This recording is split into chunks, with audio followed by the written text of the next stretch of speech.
Hey there, awesome day to you. Sharon Horne-Ellstrom here. Let's talk about 10 ways, probably a few more once I get going, about how to use the idiom, the phrase, Greek to me to supersize and grow your business. Greek to me, of course, means too difficult to understand, too hard to understand, unknown, I don't get it, I don't understand it. This actually comes from William Shakespeare's play, Julius Caesar, in which a Roman who speaks only Latin overhears a gentleman speaking Greek, and he doesn't understand it, so he says, well, it's Greek to me, meaning I don't get it, I have no idea what he's saying, I don't know what he's talking about. And that stuck. It's stuck, and now for hundreds of years people have said when they don't understand something, when somebody's speaking another language, when they read or see or hear of a concept that they can't fathom, they can't understand, they say, well, that's Greek to me. So whenever I had lots of experiences this in my life. This is definitely a familiar phrase for me. Sure, I've said it hundreds of times, especially back in my college days when I was studying engineering, and we had, at one of the universities I attended, actually two of the universities I attended, we had TAs from all over the world, which was really cool to learn about them and their culture. But sometimes they would be explaining technological engineering or mathematical concepts and formulas that were hard to understand in our native tongue, much less when they were pronounced in different dialects and different forms. And so a lot of times kids would be complaining about the TAs and their accents, and they couldn't understand them. I'm sure there were times when I didn't understand them, but we got together in study groups and we would help one another out, and we would learn and we'd figure out how to understand it. And once we understood and we knew the basic concepts, it was easy to understand the concepts, even with a little bit of a foreign accent, or a lot of a foreign accent in some situations. Same thing happened in corporate America. Many of the corporations that I've worked for throughout my career have been multinational, meaning that they're global. And so we had divisions or people from all over the world, and we'd get to interact and exchange ideas and information and processes and procedures and systems with them. And the people like me that interacted with people from all over the world a lot loved and appreciated it. The people that didn't and had to interact on a very minimal basis tended to complain about it because they didn't understand. They had a hard time understanding the different accents and things, and so that was frustrating to them. But it just made me realize the importance of so many things within our organizations, especially when we want to build and grow our business. Number one, diversity is absolutely critical to any endeavor that you're trying to create.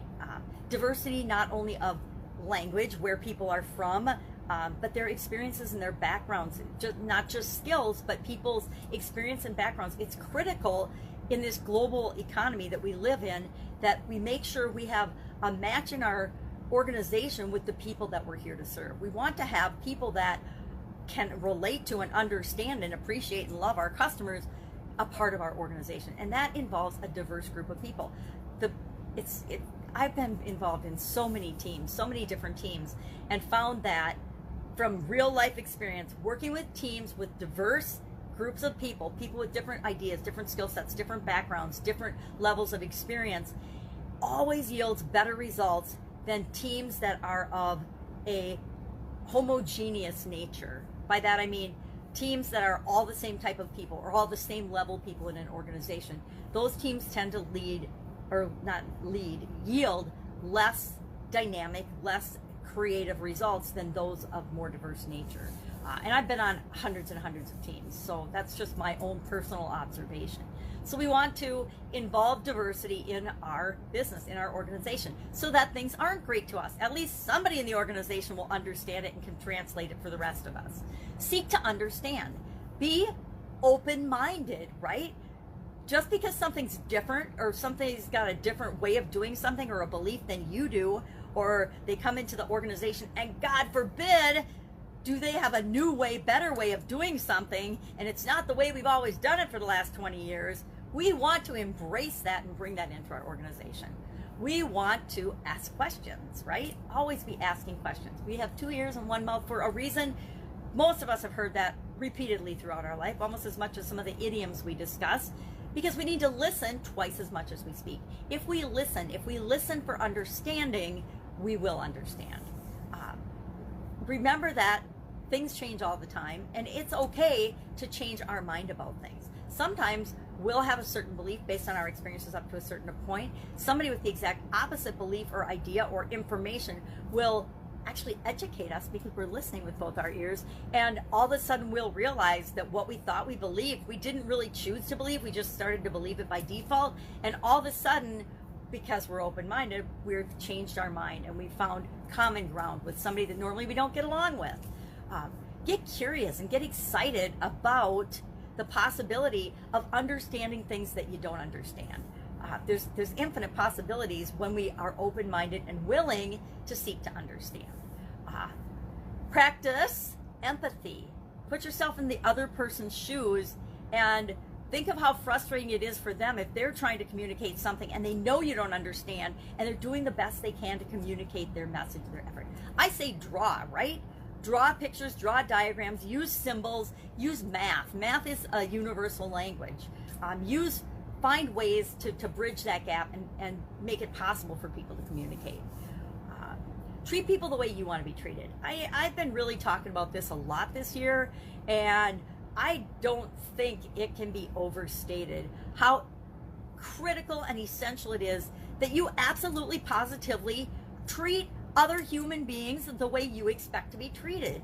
And if you want people to understand you and listen to you and be respectful to you, then you need to be that way to other people. There's so much going on right now in America, for example, where people are definitely not treating other people the way they want to be treated. On social media, in the media, which the media, you'll notice I didn't say news because there is no news anymore. It is all propaganda and nonsense. And people are buying it hook, line, and sinker. But we need to remember that we're all one people, we're all one country, we're all Americans, and just because there's some puppeteers pulling our strings doesn't mean we have to get sucked into it. By puppeteers, I mean the media, I mean politicians that do not have our best interests at heart, etc. Always think for yourself. I think I've said that at least 1,000 times this year as well. Do your own homework, do your own research. Don't believe everything you see or read or hear, because I guarantee you don't understand the motives that are underneath a whole lot of the nonsense that we're being spoon-fed and seen day in and day out. So all in all, Greek to me, I actually get excited about and love this expression because I think there are so many ways we can use it to build and improve our organization. We can use it to improve our relationships with our peers, with our customers, with our vendors, with our suppliers, and primarily with our customers. The better we understand them, the better we can serve them. Because sometimes they don't understand what we're trying to do either, and we need to make sure that we're communicating and building our products and services so that they do understand, they do get it, they 100% know the benefit of working with us. So I'd love to know your experience with this particular idiom or expression. Share it in the comments below. Any questions, hit me up. Otherwise, I'll be with you tomorrow with another interesting idiom. What does it mean? Where does it come from? And how might you use it in your life right now? Take care.